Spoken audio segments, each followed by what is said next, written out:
9월절 5번째 주일, 오늘 어린이 주일입니다. 근데 이제 내일이 어버이 주일이다 보니까 오늘 또 어린이 주일의 느낌만은 아니고 어버이 주일의 느낌도 함께 있는 것 같습니다. 뭐 우리가 잘 아는 얘기지만 우리가 OECD 국가 중에 출산율이 제일 낮은 나라라고 하지 않습니까? 낮아도 적당히 낮은 게 아니라 너무 낮은 것이 문제지요. 그러다 보니 이제 저출산 대책위원회다 뭐다 하는 것들이 주위 곳곳에서 생겨나는 것 같습니다.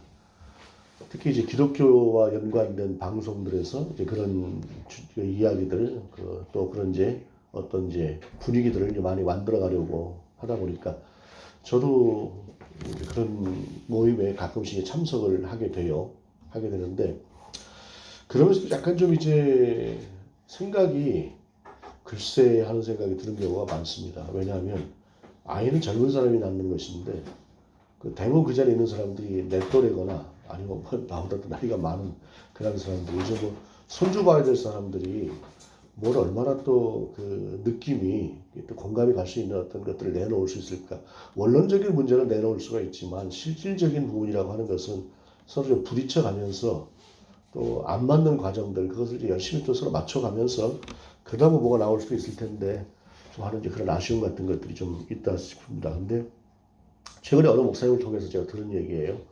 그분은 이제 303 운동이라고 하는 것을 지금 열심히 좀 하고 계시는 분이에요. 자기 바운다리 내에서. 근데 303 운동이라고 하는 것이 뭐냐면 30세 이전에 결혼을 한다. 그리고 그러면 이렇게 30이고 그 뒤에는 3은 무엇이냐? 아이는 최소한 셋을 낳는다. 라는 것이에요. 그래서 본인 집에서부터 그걸 이제 시작을 했답니다. 본인 집에서부터 자기가 이제 아이들이 넷인데 4명의 자녀를 놓고 너희는 반드시 30세 이전에 결혼한다. 그리고 결혼하면 반드시 3명 이상의 아이를 낳는다. 그리고 이것을 만약에 너희가 어겼을 때에는 벌칙이 있다. 30세 이전에 30대가 되었는데 결혼을 하지 못하면 너희는 일시불로 2천만 원의 벌금을 내야 된다. 그리고 매달 100만 원씩의 벌금을 내야 된다. 라고 하는 것을 아이들에게 이야기를 했대요. 그리고 그 다음에 30세가 넘어서 아이를 낳고 키우는데 3명의 아이를 낳지 않으면 벌금을 1억 원을 낸다. 해가지고 아이들이 워낙 어릴 때 아이들에게 약속을 받아놓으니까 아이들이 다 그렇게 서약을 했대요. 근데 이제 속으로 이제 아이들이 자라면서 어떻게 될까라고 하는 이제 그런 생각도 했습니다. 근데 이분이 참 열심인 게 자기 자신이 이제 아이가 4명임에도 불구하고 나라도 하나 더 낳아야 되지 않겠나 생각을 하고 50이 넘은 나이인데도 아내하고 같이 이야기를 했답니다. 여보, 우리라도 하나 더 낳아야 되지 않겠나. 그랬더니 아내가 굉장히 그 난감한 표정을 지으면서 내가 아이를 낳으면서 제왕절개로 얼마나 힘들었는데 그런 이야기를 하느냐. 제발 좀 봐달라. 이제 사모님 그렇게 이야기를 하더래요. 그래서 그러놓고 이제 하는 얘기가 그러면 우리 아이를 그냥 입양을 하는 걸로 합시다. 하고 입양을 하기로 했답니다. 그래서 5째 아이를 이제 입양을 하려고 입양기관에 물어보니까 요즘은 그렇다네요. 소득 수준이라고 하는 것이 어느 일정 이하가 되면은 일정 수준이 안 되면 아예 입양을 할 수가 없대요. 이렇게 이제 목사님들 자체가 이렇게 이제 부자인 목사님들은 사실상 별로 드물지 않습니까? 그러다 보니까 이분도 그 소득 수준이 맞지 않아서 할 수 없이 그 5째를 갖지 못한, 입양을 하지 못한 이제 그런 상황에서 이제 아이들이 커가면서 지금도 아이들에게 지속적으로 그 이야기들을 하고 있다라고 이야기를 해요. 참 하나님의 피조물인 우리 인생이 자녀를 낳고 번성하고 한다고 하는 것은 너무 당연한 이야기지만 사실 이 부분이라고 하는 것은 서로의 많은 그 관심과 또는 그 토론 이런 것들이 필요합니다. 그리고 그것이 안 되는 사회라면은 그 안 되는 사회에 맞게끔 또 그 대가를 받는 거죠. 그건 어쩔 수가 없는 건 아니겠습니까? 이것이 하나님께서 주신 저는 자연적인 이치라고 생각을 합니다. 이것이 어느 순간인가 변해서 좀 다른 쪽으로 생각을 하고 또 자녀들도 낳고 하는 쪽으로 된다고 한다면은 또 다른 변화가 있겠지만 그렇지 않는 사회라고 한다면 그 역시도 거기에 맞는 어떤 대가를 나중에 지불하는 것 그것 자체가 저는 이제 맞다고 생각을 해요. 제가 자랄 때만 해도 둘만 낳자 조금 있다가 그냥 하나만 낳자 뭐 했던 그런 시대를 살았던 사람으로서 참 이 격세지감을 느낀다라고 하는 생각이 들긴 합니다만 그렇습니다. 근데 낳는 것도 중요하지만 키우는 것은 더 중요해요. 왜냐하면 무엇을 어떻게 아이를 키울 것인가 라는 것인데 오늘 본문을 통해서 키우는 것이 얼마나 중요한 것인가, 어떻게 하나님 앞에서 키워야 되는 것인가 라고 하는 것들을 우리가 살펴볼 수 있기를 원합니다.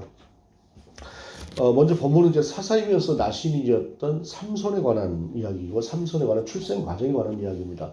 삼손이라고 하는 사람은 우리가 다 잘 아는 것처럼 뭐 성경에 나오는 인물 중에 가장 강한 힘을 가졌던 사람이 삼손일 것 같습니다. 그는 그야말로 슈퍼맨과도 같은 그러한 힘을 가지고 있었고 또 그를 통해서 하나님께서는 블레셋의 압제로부터 이스라엘을 좀 힘있게 하는 그러한 도구로 사용을 해 주셨죠.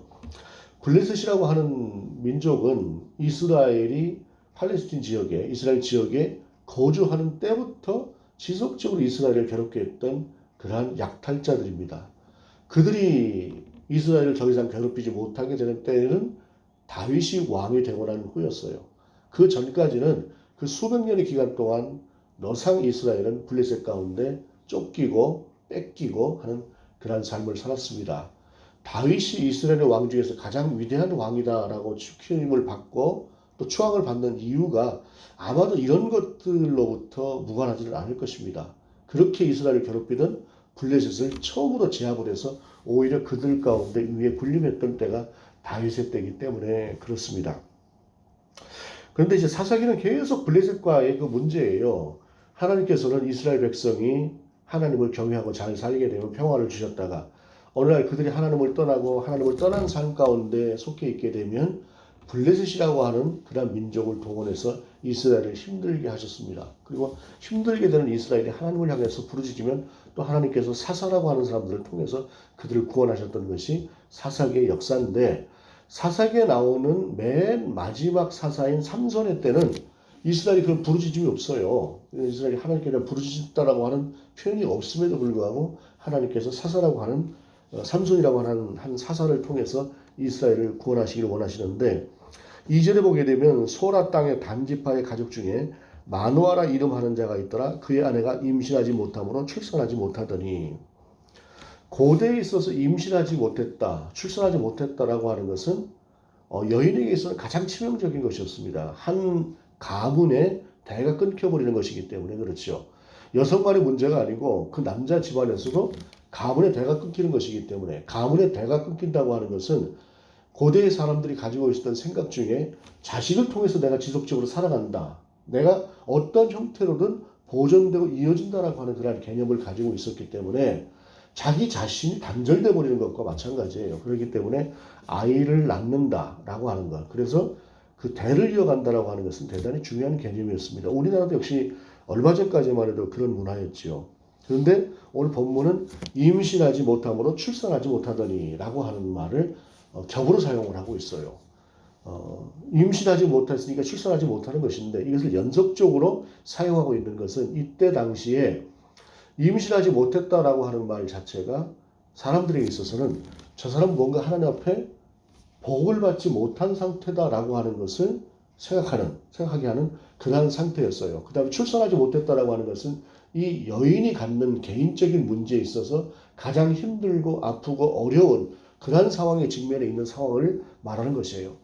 세상 가운데 사람들이 볼 때도 저 사람들은 하나님의 복을 받지 못하는 사람들이야. 그 반대 생각할 수가 있겠죠. 그리고 그것으로 인해서 그런 사회적인 어떤 시선으로 인해서 이 여인은 또 그만큼 힘든 그런 상태에 놓여져 있다라고 하는 것을 본문은 보여준다는 것입니다. 이것은 3절에 있어서도 여호와의 사자가 그 여인에게 나타나서 그에게 이르시되 보라 내가 본래 임신하지 못함으로 출산하지 못하였으나 이제 임신하여 아들을 낳으리니 라고 하면서 그 힘들게 아이를 기다리고 있었던 이 여인에게 마누아에게 그 아내에게 아이를 낳게 될 것이다 라고 말씀을 하시는 것입니다.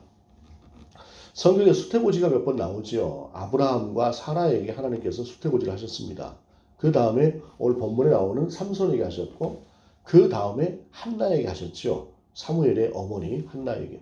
그 다음에 신약으로 넘어오게 되면 먼저 세리 요한의 어머니 엘리사벳에게, 그 다음에 마리아에게, 이렇게 해서 5번의 그 수태고지가 나옵니다만 그 모두가 다 하나님의 뜻이 특별하게 있을 때에 그들 가운데 말씀하시는 것이죠.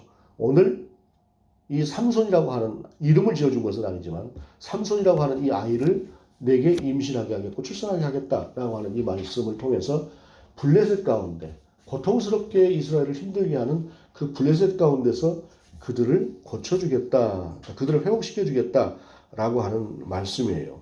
그리고 이 말씀은 인간으로서 할 수 없는, 인간이 아무리 다가가 보려고 해도 할 수 없는 그 한계라고 하는 것을 극복하게 하시는 분은 결국은 하나님이시다라고 하는 것을 보시는 말씀입니다.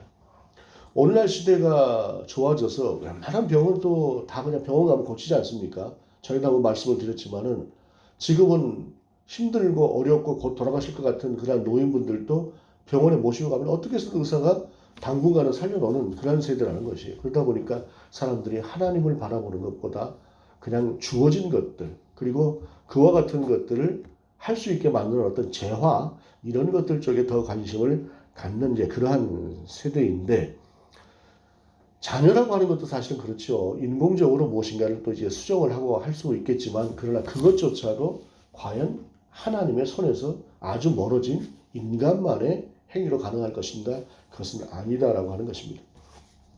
그러면서 아이를 낳게 하겠는데 거기서 말씀하시는 것이 4절 이하에 보게 되면, 그러면 너는 삼가 포도주와 독주를 마시지 말며 어떠한 부정한 것도 먹지 말지니라 라고 말씀하고 있고, 12절에 만화가 이르되 이제 당신의 말씀대로 되기를 원하나이다. 이 아이를 어떻게 기르며 우리가 그에게 어떻게 행하리이까? 라고 묻는 만화의 질문에 13절 14절에 보게 되면, 여호와의 사자가 만화에게 이르되 내가 여인에게 말하는 것들을 그가 다 삼가서 포도나무의 소산을 먹지 말며 포도주와 독주를 마시지 말며 어떠한 부정한 것도 먹지 말고 내가 그에게 명령한 것은 다 지킬 것이니라 하니라 라고 말씀하고 있어요. 나시린의 삶을 이야기하는 것입니다. 나시린의 삶을 이야기하는 것인데, 나시린이라고 하는 것은 하나님 앞에서 구별되어진 특별한 사람을 이야기하는 것입니다. 하나님 앞에서 어떤 서원이 있어요. 하나님께서 이 문제 가운데 우리 가운데 함께 해주시면 제가 이와 같은 모습으로 하나님 앞에서 살겠습니다 라고 하는 그 서원을 하고 나서는 나시린이 가장 기본적으로 하는 것이 머리를 자르지 않는 것이고, 그 다음에 포도주를 먹지 않는 것, 이런 것들이 있는 것이에요. 그런데 오늘 본문에서 말씀하시는 것은 삼손은 영원한 나시린이라는 것이에요. 나시린은 보통 영원한 나시린보다는 한순간, 예를 들어서 뭐 1년이면 1년, 6개월이면 6개월이라는 기간 동안을 한시적으로 하나님 앞에서 서원하고 살아가는 기간을 이야기하는 것인데, 오늘 본문에서 삼손은 나시린이기 때문에 포도주와 독주를 마시지 말고 라고 하는 것을 그에게 말씀하고 있어요. 그런데 중요한 것은 그것을 똑같이 삼손을 낳을 마노아의 어머니에게도, 마노아의 아내에게도 하나님께서 말씀하고 계신다는 것입니다. 13절에 있는 말씀이 여호와의 사자가 마노아에게 이를 때 내가 여인에게 말한 것들을 그가 다 삼가서 라고 할 때, 그가 여기서 말하는 이 그라고 하는 것이 삼손을 가리키는 것 같지만 원어로 보게 되면 이것은 마노아의 아내를 가리키고 있어요. 그러니까 아이를 낳게 될 어머니가 가져야 될 그 자세라고 하는 것은 나시린으로 세워놓은 아이만큼이나 똑같은 자세로 그만큼 하나님 앞에서 구별된 삶을 살아야 된다라고 하는 것을 말씀하고 있는 것이에요. 이것이 부모에게 원하시는 하나님의 자세입니다. 제가 이제 젊을 때부터 쭉 그 아이들을 돌보는, 돌본다기보다 중고등부나 이런 것들 통해서 교회 내에서 가르치고, 이제 그 뒤로는 이제 전도사로 또는 또 이제 부목사가 되어서도 이렇게 쭉 이어지는 아이들과의 관계를 가지며 살았는데, 이 때가 되고 나면 특별히 어디 여름 수련회 같은 데를 가게 되면은 그 부모님들이 찾아와서 이번에 우리 아이 좀 그 신앙적으로 좀 잘 좀 지도를 해주세요. 아이가 정말로 하나님의 사람으로 좀 세워줄 수 있도록 좀 부탁 좀 드려요 하고, 선생님 때는 선생님, 그리고 전도사일 때는 전도사님하고 찾아와서 이야기를 하는 분들이 꽤 있었습니다. 그런데 이제 어느 정도 세월이 가면서 제가 생각했던 것들이 어떤 것들이냐면은, 그것은 교사에게 부탁할 것이 아니라 본인이 살아내야 될 삶인데 라고 하는 생각을 하게 돼요. 뭐냐면, 아이들이 어머니나 아버지의 삶을 제가 알아요. 근데 그 부모가 그래도 이 아이를 신앙적으로 키우고 싶다고 하는 마음은 있으니까 이 아이를 좀 이렇게 지도해달라고 이야기를 하는데, 아이가 보고 배운 것이 자기 어머니 아버지에게서 보고 배운 것들이 자기 속에서 아 나도 저렇게 살아야지라기보다는 왜 저렇게 사시는데? 라고 하는 생각이 들어와 버리면 이게 잘 안 돼요. 물론 이제 그 이후에는 부모님은 그러할지라도 하나님이 너에게 원하시는 것들은 이런 것들이야 라고 하면서 가르치기도 하지만, 그거보다는 부모가 어떤 자세로 사느냐. 부모가 바르게 살고 바르게 신앙생활을 하는 집의 아이들은 대체로 괜찮아요. 질풍노도의 시기가 없지는 않으나 그것들이 금방 짧게 지나간다고요. 근데 그렇지 않은 집은 참 힘들게 살아가는 것인데 어쨌든 간에 그 아이를 나실인으로 키우고 너도 그 기간 동안은 나실인으로 살아라 라고 하는 것이 오늘 본문을 통해서 마노아의 아내에게 주시는 그런 말씀이다 라고 하는 사실입니다. 이것이 태어난 아이만 나실인이기 때문에 그와 같은 삶을 살라고 해라라고 하는 것이 아니라 너도 그와 같이 살라라고 하는 말씀은 부모의 삶이라고 하는 것이 아이에게 주어지는 어떤 영향력이라고 하는 것이 어떤 것들인가라고 하는 것들을 분명하게 보여주는 이야기입니다. 이렇게 해서 태어난 사람이 삼손이지요. 우리가 삼손하게 되면 가장 먼저 떠오르는 사람이 누굽니까? 드릴라지요. 삼손과 데릴라. 그리고 한때 우리나라에서도 꽤 유행을 했던 노래 중에 딜라일라라고 하는 노래 있었죠. 원래 그 팝송인데 그 우리나라에서 또 어떤 가수가 번안해서 불렀던 딜라일라라고 하는 노래도 그 딜라일라가 드릴라를 이야기하는 것입니다. 이 드릴라와의 그 어떤 연애 과정이라고 하는 것, 그리고 그것으로 인해서 삼손이 마지막에 패망을 하게 되고 그 패망을 하게 되는 그 마지막에 삼손이 행했던 그러한 엄청난 괴력, 이와 같은 것들을 우리가 알게 되지만, 그러나 삼손의 이야기를 단순히 그렇게만 볼 것이 아니라 사사기를 자세히 들여다보게 되면은 삼손은 자유로운 영혼을 가졌던 사람은 분명해요. 그러나 이 사람이 하나님께서 원하시는 삶을 완전히 떠났던 때는 없습니다. 다만 들릴라라고 하는 그 여인 때문에 성경에서 삼손의 이야기 중에서 삼손이 누구를 사랑했다라고 하는 표현은 딱 하나 들릴라에 대해서만 나와요. 다른 여인들에 대해서 내가 결혼하겠습니다 뭐 하는 얘기가 나오고 또 그 결혼의 목적이라고 하는 것은 그렇게 결혼해서 어떤 꽃을 잡아서 이렇게 하겠다라고 하는 그런 식으로 나오지만은 사랑이라고 하는 것은 들릴라 한 사람에게만 나옵니다. 삼손이 들릴라를 사랑했다라고 하는 것이 사랑에 눈이 멀면은 그와 같이 되는 것이기도 한데 어쩌면 이것은 인간이 갖는 한계일 수도 있겠다 싶습니다. 어찌됐든 간에 삼손은 그의 삶을 통해서 이와 같은 소명이 주어지고 그리고 블레셋으로부터 그 힘들고 어려웠던 상황 가운데서 이스라엘을 어느 정도 좀 그래도 힘있게 만드는 그러한 역할을 감당합니다. 그리고 삼손이 그와 같은 괴력을 가지고 있고 함에도 불구하고 크게 어긋나지 않고 살았던 것은 바로 어머니가 그와 같은 자세로 아이를 키웠기 때문에 가능했을 것이다 라고 하는 사실입니다. 여러분, 나귀턱뼈로 얼마나 많은 사람을 때려 죽였습니까? 삼손이. 그냥 그야말로 그냥 뭐 사람으로서 상상을 할 수가 없는 그러한 힘을 가졌어요. 마지막에 삼손이 죽었을 때 보게 되면 그렇지 않습니까? 그 드릴라에게 속아서 그가 이제 눈이 빼어지고 그렇게 그냥 이제 처참한 그런 삶을 살게 되는 그 마지막 때에 그가 사람들에게 이야기하지 않습니까? 큰 건물에서 이 건물에 그 건물을 가장 크게 떠받치고 있는 그 기둥 가운데로 나를 좀 데려달라. 그래서 거기서 하나님 이번 한 번만 제게 힘을 주셔서 라고 해서 그 기둥을 무너뜨려 버리잖아요. 그리고 삼손이 살아있을 때 죽인 사람보다 죽으면서 그 마지막 순간에 죽인 블레셋 방백들이나 이런 사람들이 더 많다라고 성경은 이야기를 하게 되는 것이에요. 제가 지난주에 한 분파, 기독교 분파에 있는 아주 독특한 한 분파의 소개를 받고 나서 한동안 굉장히 그 부분에 좀 생각을 많이 하게 되었습니다. 아미시라고 하는 기독교 분파인데 이 사람들은 이제 제세례파라고 하는 그 분파에서 나왔어요. 제세례파는 처음에 칼빈이나 루터나 그 시대에는 이단으로 정죄까지 되었던 그런 사람들입니다. 제세례파라고 하는 얘기는 말 그대로 세례를 다시 받아야 된다라고 하는 이야기인데 유아세례라고 하는 것을 우리는 처음부터 인정을 하지 않습니까? 그런데 이 사람들은 그게 아니다라는 거예요. 사람이 자기의 어떤 그 선택이라고 하는 것을 하게 되는 그때에 다시 세례를 받아야 된다. 왜냐하면 나는 정말 하나님 앞에서 이렇게 살겠습니다라고 하는 그 자아가 하나님 앞에 결단하는 그 결단이 필요한 것이지 형식적으로 이렇게 주는 것이 무슨 의미가 있느냐라고 나갔던 사람들이에요. 그 말이 굉장히 일리가 있는 말이고 합니다만은 초기에는 이것이 그 개신교, 천주교와 맞서야 되는 그런 상황에서 이 사람들이 이런 주장이라고 하는 것이 전체 개신교의 어떤 대호를 흐트리게 하는 그날 문제라서 그들 이단으로 정죄하기도 하고 주기로 했습니다만 오늘날은 제세례파라고 해서 그들 이단으로 정죄하지 않습니다. 그런데 그 중에서 그 제세례파 중에서 그 아미시라고 하는 그 분파가 있는데 이 사람들이 그 미국의 펜실바니아나 인디아나주 이쪽에 수십만 명이 살고 있다고 해요. 그들은 한 공동체를 이루고 살아가는데 그 사람들이 살아가는 그 삶의 자세는 1800년대 정도 딱 그 정도의 삶을 살고 있다고 합니다. 여러분 우리가 현대 사회를 살아가면서 현대 문명의 가장 큰 이기가 어떤 것이라고 생각하십니까? 저는 자동차라고 생각을 합니다. 요즘 아이들에게서는 스마트폰이라고 할 수도 있겠죠. 이런 여러 가지의 것들이 있습니다만 그 사람들은 자동차도 없고 스마트폰도 없고 전기도 없습니다. 그냥 18세기 상태의 그 문화 속에서 살아가고 마차를 통해서 지금도 이동할 때는 그렇게 마차를 타고 이동을 하고 병원도 오늘날식의 어떤 첨단 그런 병원이 없대요.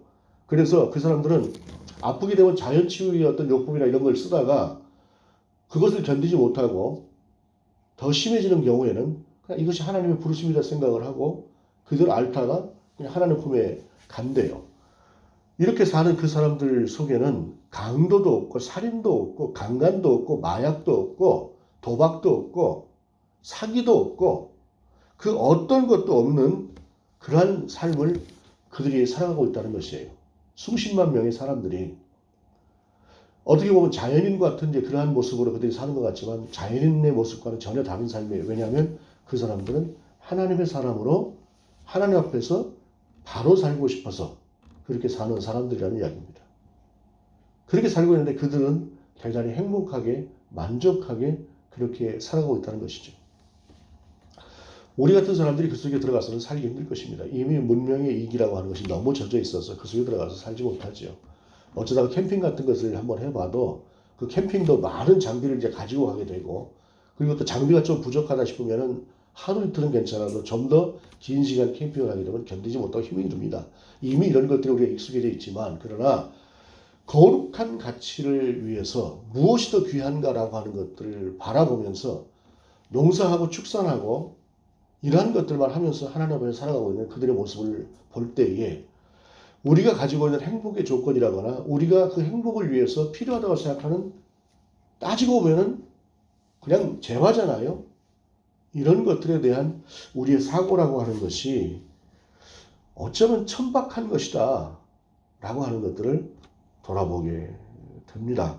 우리가 그와 같은 신앙을 살아갈 수는 없겠으나 그러나 본질적으로 그와 같이 살아가면서 하나님의 사람으로 살아가고 있는 그들의 모습이라고 하는 것은 우리 가운데 주는 분명한 울림이 있다고 생각을 합니다. 어떤 목사님은 자기 자신을 찾아오는 미국에 살고 있는 목사님인데 자기 자신을 찾아오는 그리스도인들이 있으면 그곳을 자주 데리고 간대요. 자주 데리고 가서 그 속에서 이와 같이 살아가는 분들이 있습니다. 라고 할 때 저도 시간이 되면 나중에 여러분들과 함께 그런 것을 성지 순례처럼 생각하고 한 번쯤 가서 비록 한 며칠이라도 그곳에서 그들의 삶을 한번 봐봤으면 좋겠다 하는 생각을 합니다. 특별히 청년들 같은 경우에는 좀 그런 시간을 가졌으면 좋겠다 하는 생각을 해요. 그래서 우리가 여건이 된다고 한다면 그런 것을 좀 파송을 해서 우리 청년들이 몇 명 되지도 않는데 뭐 돈 얼마 들지도 않을 테니까 교회가 절반 되고 아이들이 절반 되고 해서 한번 그렇게 갔다 오게 되면 그 아이들의 신앙에 도움이 되지 않을까 하는 그런 생각도 해보았습니다. 어느 도시의 그 후생국이라고 하는 그런 그 곳에 우리나라 말하자면 보건복지부 같은데 또는 이제 지역에 있는 치료하고 하는 이제 보건소 같은 이제 그런 것들하고 좀 비슷한 그런 것들이 할 수가 있을 텐데 후생국에 근무를 하는 한 여인이 있었는데 어느 날 그 굉장히 그 걸을 수 없는 아이 하나를 만나서 워낙 똑똑하기도 하고 애가 참 괜찮아 보여서 이 아이를 어떻게 도왔으면 좋겠다 생각을 하고 이 아이에게 지속적으로 치유하고 돌봄을 하는데 어느 날 이 아이가 소아마비였대요. 다리를 이제 못 쓰는 아이다 보니까 재활을 굉장히 돕다가 그 지역에 유명한 정형외과 의사가 있어서 그 정형외과 의사를 찾아갔답니다. 선생님 이 아이를 좀 돌봐주십시오.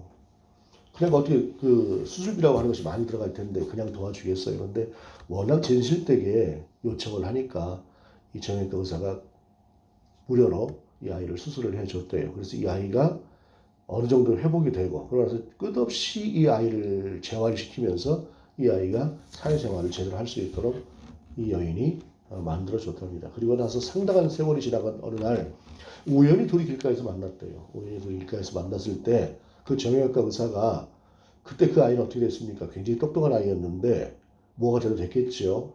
이 여인이 아무 말을 하지 못했답니다. 계속해서 듣고 있다 물어보다가 나중에 들어보니까 그 아이가 살인을 했고 살인죄로 감옥에 들어갔습니다.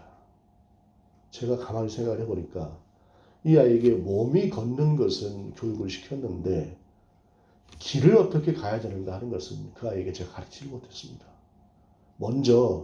길을 먼저 그 아이에게 가르쳐주고 그 다음에 걷는 법을 가르쳐줬으면 그 아이가 그렇게 되지 않았을 터인데 라고 하는 그러한 아픔을 토로하다는 것입니다. 여러분 자녀들 대단히 소중하지요. 그 아이들이 잘 되기를 다 바라지 않겠습니까? 저도 그렇고 여러분도 그렇고 자녀들이 잘 되기를 바라지 않는 사람은 없을 것입니다. 그런데 그 자녀들 무엇을 잘 되기를 원하시나요?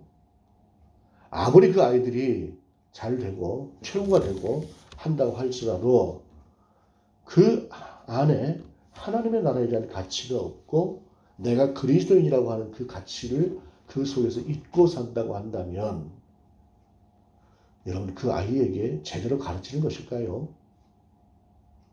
아이들이 열심히 살 수 있도록 최선을 다해서 돌봐야 될 것입니다. 세상적인 성취도 대단히 중요합니다. 그 성취를 통해서 하나님께 영광을 올려드리는 것도 대단히 중요합니다. 그러나 본질적인 부분, 아밋이라고 하는 그 사람들이 가지고 있는 그와 같은 마음처럼 또는 그 아이에게 정말로 헌신적으로 그 아이가 제대로 된 사회인으로 살 수 있도록 병을 고쳐주고 걸을 수 있도록 해주고 뛸 수 있도록 해주었으나 그러나 정작 그 아이가 어떤 식으로 살아야 될 것인가 하는 것을 가르치지 못해서 범죄자로 전락해버렸던 그 아이를 통한 그 회한의 어떤 고백을 했던 그 여인과 같은 그러한 것들이 우리 속에는 없기를 원합니다.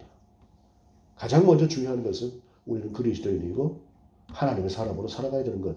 이것이 가장 큰 가치다라고 하는 것을 절대로 놓칠 수 없는 부분입니다. 그러므로 아이를 양육할 때 또는 손자, 손녀를 양육할 때 반드시 기억해야 될 바는 우리는 그리스도인이고 우리의 가치는 하나님의 나라에 있다라고 하는 것을 잊어서는 안 된다는 것입니다. 이 시대가 너무 그것을 가볍게 여기는 시대 같습니다. 너무 바라보는 것들이 세속적인 가치에 물들어져 있다 생각을 합니다.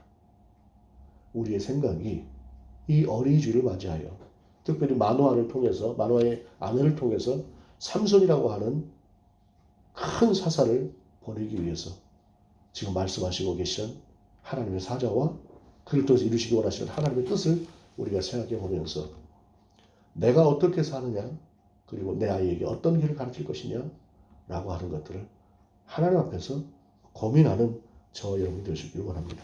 기도하시겠습니다. 하나님 우리가 그리스도인으로서 어떻게 살아야 하는지 그리고 우리는 그리스도인으로서 우리의 아들, 딸과 손자, 손녀를 어떻게 양육해야 되는지 가장 본질적인 부분 하나님이 원하시는 것들을 고민할 수 있는 우리가 되게 하시옵소서. 그리고 그 속에서 아이에게 걷는 것이 아니라 길을 가르치는 우리가 되게 하시옵소서. 주 예수 그리스도 이름으로 기도드립니다. 아멘.